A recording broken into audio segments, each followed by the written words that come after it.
guys haven't checked out part one, check it out. And we're going to be going over some practical stuff for your HVAC system, especially if you're a homeowner or if you don't work on AC.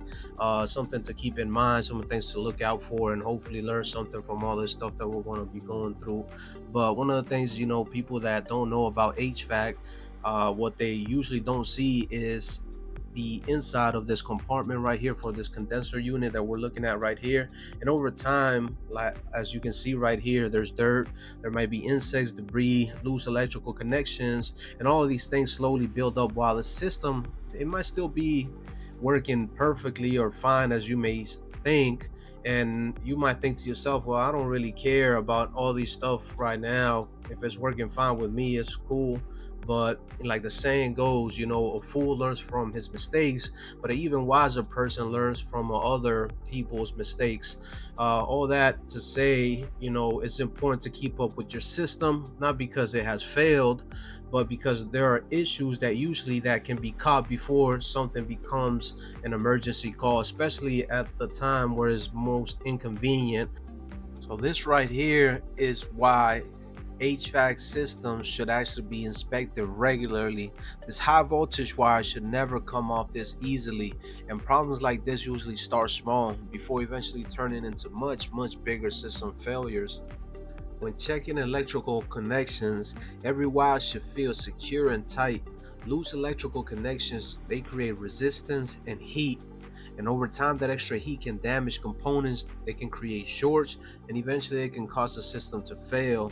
And the crazy part is most homeowners would never know this is going on because the system can still continue to run and seem like everything is fine before the real problem shows up and you have yourself a service call on your hands. And I'm gonna show you guys some pictures of some burnt connections and burnt wires that I have run into the field, and you can see some of the effects of loose connections and what they can cause to your system. So this service call that I did right here was a no cooling call.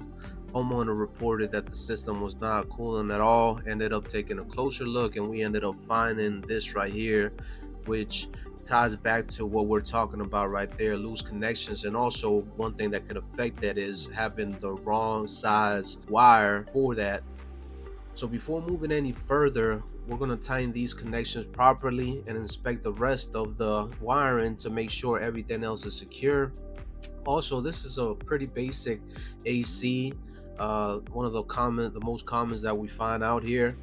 But we got to be mindful of all these things, because catching a small issue like this early is always way better than having a major failure or having to be stuck in the middle of summer without no AC. Now, the next thing we check is the capacitor. This is one of the most common components that fail during extreme summer heat. Now, what's interesting about this capacitor, it can already be failing even while the system still appears to be cooling normally. Now, most people, they might think that the capacitor might just go out because of its is old or it has reached its life expectancy, but honestly most of the time that's not actually what the real problem is. A capacitor usually fails because the system has been under a lot of stress before anybody has ever noticed that there was something wrong. The capacitor's job is to help the compressor and the fan motor start and run properly. But one of the biggest things that kills the capacitor is heat. So when the outdoor condenser coil gets dirty with cottonwood, dirt, grass, debris, the system can't reject that heat like it's supposed to. Now pressure starts rising, temperatures inside the system rise, the compressor works a lot harder, the fan motor works harder as well, and the capacitor is sitting inside the hot condenser compartment basically cooking over time.